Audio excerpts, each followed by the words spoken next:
मजे की बात यह है कि जो रिपोर्ट्स आ रही हैं वो तो ये कह रही है कि साहब की वो जो एयर डिफेंस वगैरह जो जा रहा है ईरान में, वो चाइना पाकिस्तान के थ्रू ही भेज रहा है। हाँ जो इन्होंने कॉरिडोर अमेरिका के लिए बनाया उसके थ्रू जो है वो एयर डिफेंस जा रहा है चाइनीज। दूसरी तो तरफ एक ये भी आया कि साहब के ईरान के 2 जो लास्ट बचे हैं ट्रांसपोर्टर्स, उनको भी ईरान ने पाकिस्तान में पार्क किया है, और इधर जो है ये वो सऊदी को भेज रहे हैं। तो ये तो कहना पड़ेगा कि साहब की ये जो कहते हैं ना कि अभी जो चारों तरफ यही चल रहा था कि भाई वेश्या के कोठे पर शादी के रिश्ते तय नहीं होते। but you know she can have 3-4 clients in one night. So yeah Pakistan is having 2 clients at the same time. So yeah that is okay on a in the Hira Mandi, that is perfectly fine. तो पाकिस्तान की ये महारत रही है। आप जो उसकी history में देखें कि इट ऑलवेज बैलेंसेस दो, जैसे वॉर ऑन टेरर में वो यूएसए के साथ भी था पार्टनर और तालिबान को भी सपोर्ट कर रहा था, और तालिबान और यूएस आपस में लड़ रहे थे, तो he was making it from both sides.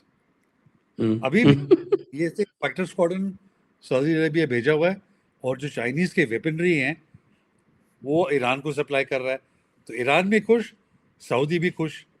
But ये इसकी जो चालाकी है ना, you can not do this all the time. थोड़ी देर के लिए आप सब लोगों का बेवकूफ बना सकते हैं, बट कितनी देर आप बेवकूफ बनाएंगे? यूएई ने तो पहचान लिया, तो यूएई ने ट्रम्प को तो you can make fool of him all the time, all you have to do to pander to his ego. और ये आसिम मुनीर ने और शहबाज शरीफ ने बहुत अच्छी तरह से सीख लिया है। वो जाते हैं उसके सामने सैल्यूट ठोकते हैं और वो बस खुश हो जाता है कि ओ आ गए मेरे चमचे।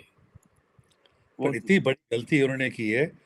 पंजाब असेंबली, पाकिस्तान की Punjab assembly has passed a resolution कि शहबाज शरीफ, मुनीर और Ishaq Dar should be nominated for the Nobel peace prize. जैसे ये ट्रम्प सुनेगा उसको तो लग जाएगी आग। अरे मेरे पैर के नीचे से सडनली ये निकाल रहे हैं नोबेल पीस प्राइज और अपने आप को देना चाह रहे हैं।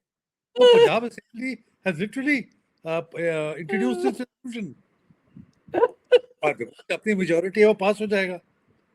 Can you imagine? वहां ट्रम्प सोच रहा है कि इस बारी तो नोबेल पीस प्राइज मेरे पास आना ही आना, और वहां उसको देखा पेपर में पढ़ा कि इसको उसके फेवरेट फील्ड मार्शल और शहबाज शरीफ को मिल गया नोबेल पीस प्राइज। ये तो दिस इज एब्सोल्यूट ब्लास्फेमी। बिल्कुल, ये तो हो ही नहीं सकता। They need to be hung in the square. Square से इसको फांसी पे लटकाना चाहिए ऐसे लोगों को। हमारे यहाँ इंडिया में किसने इसको अभी तक प्ले अप नहीं किया।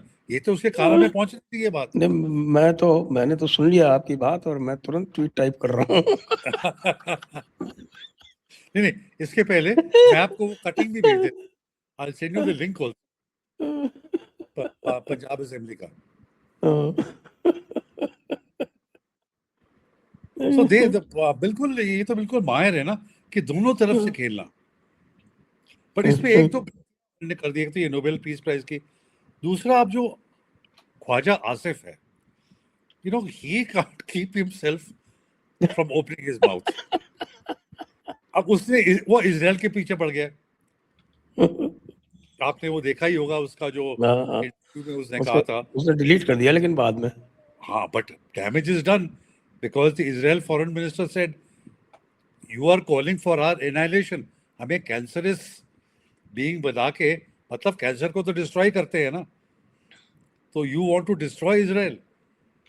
अब पाकिस्तान इजराइल की फोकस में आ गया है, पहले भी था, but now it is a direct because देव सी उनके लिए। हम तो समझते हैं डिफेंस मिनिस्टर की क्या हैसियत है पाकिस्तान में। अच्छा, बाकी लोग समझते हैं अरे यार डिफेंस मिनिस्टर, ये वाकई में डिफेंस मिनिस्टर है, इस्लामिक बॉम्ब है इनके पास, तो is a very powerful man. और अगर वो कहता है कि Israel is evil, is a cancerous state, committed genocide, तो दैट मींस ये स्टेट पॉलिसी है। तो अब इजराइल तो नहीं छोड़ने वाला। प्रेसिडेंट ट्रम्प का तो ये हो सकता है फेवरेट फील्ड मार्शल, इजराइल का फेवरेट फील्ड मार्शल तो नहीं ये होने वाला। So they know how to dig their own grave also.